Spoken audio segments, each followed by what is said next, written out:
Hello, peace and blessings. As promised, here I am. This is Jovhannah, the spiritual love healer. And this is Momspiration. I have not done one of these in quite some time, so it feels really good to be back here. You can probably hear Savvy and my niece in the background playing because this is real life. So I am here to talk about back to school because apparently it's happening for us right now. And I am not going to lie, I was not ready. I was not prepared at all. And I turned off this air because it's loud, but I can already feel the heat. So I'm going to turn it back on. Hopefully you can still hear me. It'll just sound like some white noise in the background, but it's okay because I'm not going to be sweating here for nobody. So today was a very special day. Savvy and I got to meet her first grade teacher, it's special because we did not get this opportunity last year because of the panini, right? So we didn't get to do like the kindergarten, meet the teacher, check out the school and all of that. So I was very excited. And then last year, they weren't allowing visitors on campus at all. So even at drop off, I wasn't able to go in the building. So this was actually my first time being able to like see inside Savvy's school. And I got to meet her principal, which is nice. I got a new principal this year and she seems really amazing. And I love her school, which is ironic because I was really against public school because I had my own feelings about it. So I was like, we're gonna do homeschool, or I was looking into like charter schools or trying to find a small like academy for her to go to. But she was very adamant that she wanted to go to regular public school. And I wrestled back and forth with the decision for quite some time and then went ahead and enrolled her, which it turns out they were doing virtual learning anyway, so she was doing school at home. And at first she was very excited about it, and then after a while I could tell she was losing interest. And yes, it is a big decision, and especially for me because I know some of the things that I experienced as a child and just different things that I had seen happening to children, specifically children of color inside of schools. So it was like it was a right. It was a challenge, but she's very happy about it. And I think that me listening to her and like allowing her to like her voice to matter was like very huge, because I want her to be happy and she's thriving in school. Luckily the school that she goes to is a smaller public school where we are, and the teachers there are very attentive. They know like all of the students, and they always have really nice things to say about Savvy, so I'm super grateful for that.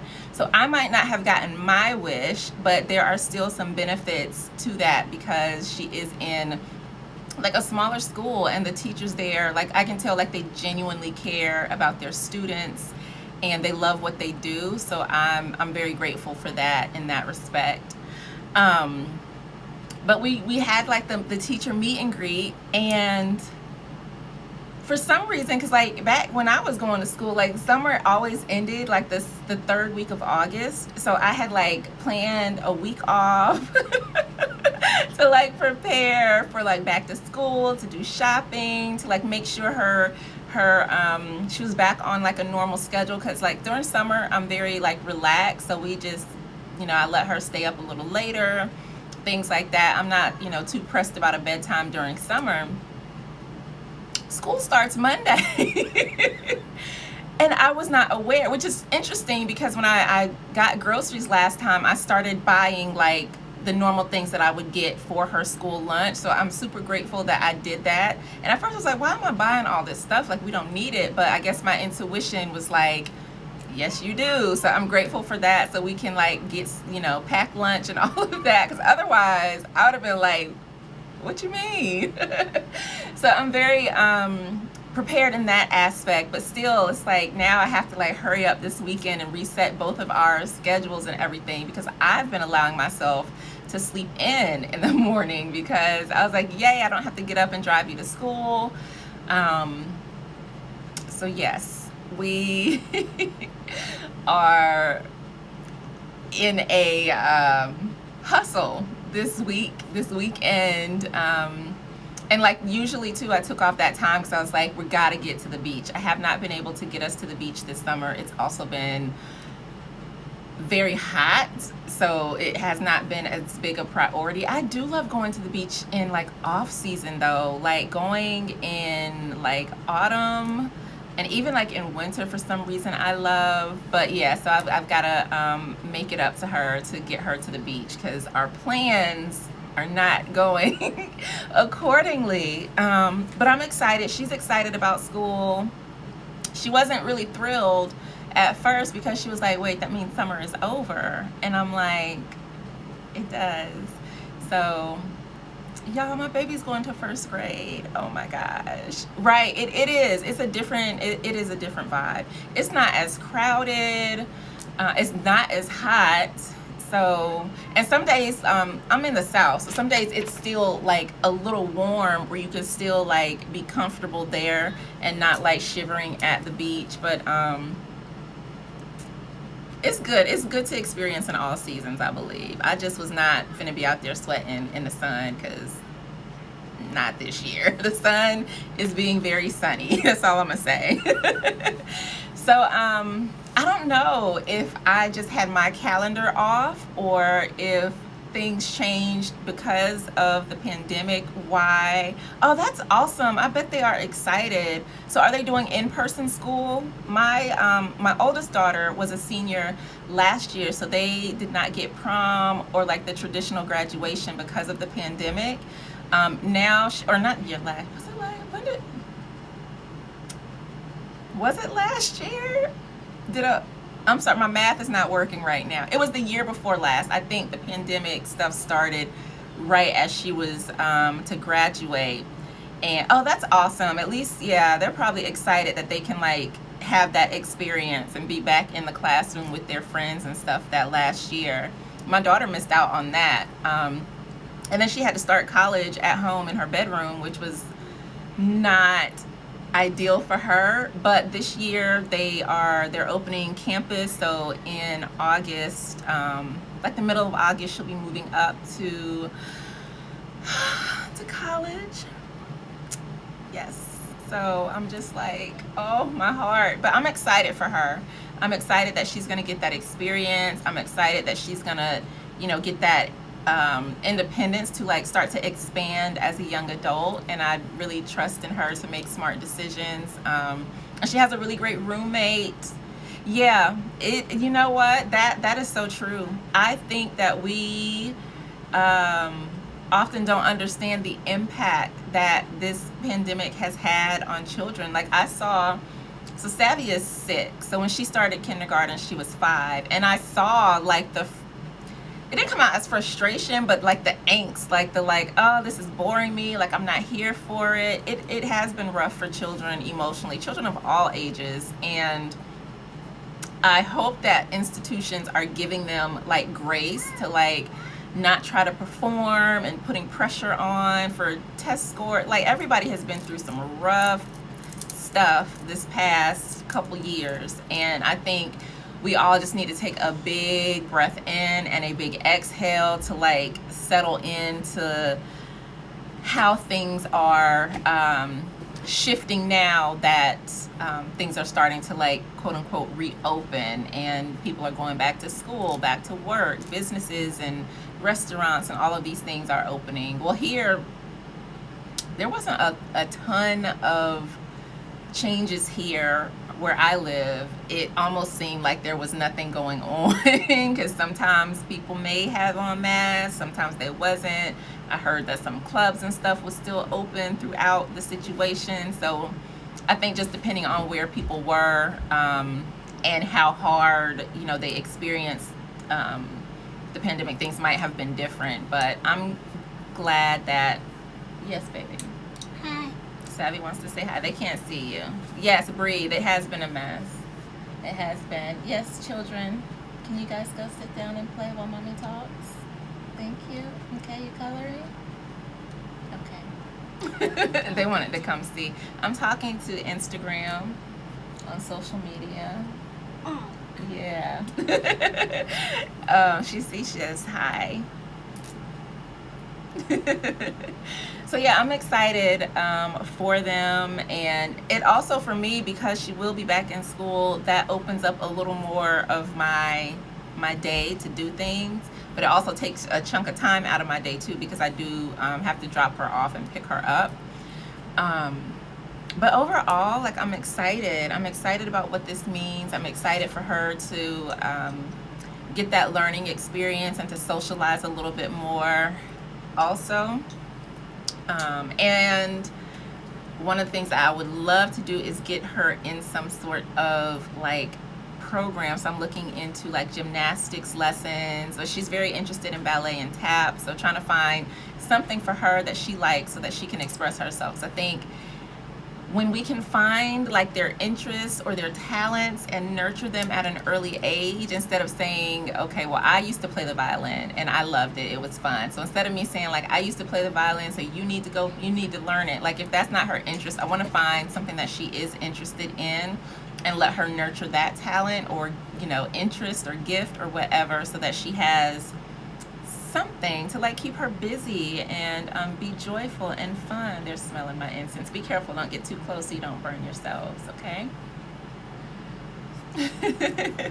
But yeah, so that's what I wanted to share. I want to know if it is back to school season for any of you, and if so, like, what are you doing to like prepare, and how are you like shifting and navigating? 'Cause I know for some parents, maybe you're still like working at home, or maybe you've had to go back into your physical workspace, or whatever the case may be, making those adjustments. I have been lucky that I've gotten to work at home with Savvy. I do some contracting as social media manager, and then I have like a spiritual healing business and created like a community for single moms. So like in that respect, I was very blessed. One of the things that I really wanted to do as a mom was to like be present for my child. I didn't get to do that with my oldest, so making sure that I was able to like be a mother and like be there as much as possible was very important to me.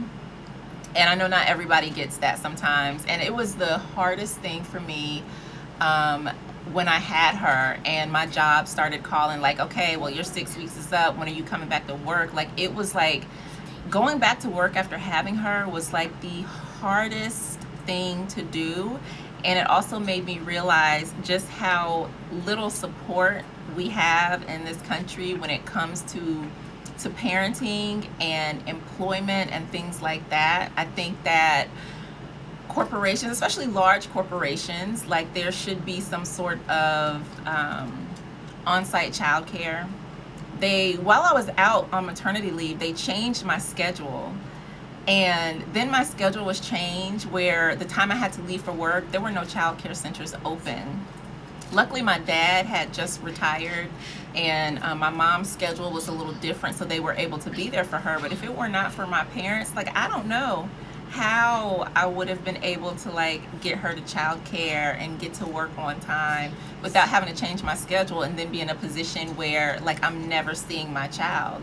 And that's how it felt. It's like, go to work, drop her off, go to work, pick her up, and then it's like we're doing the bare minimum. I've got to feed her, bathe her, hopefully have some time to play with her.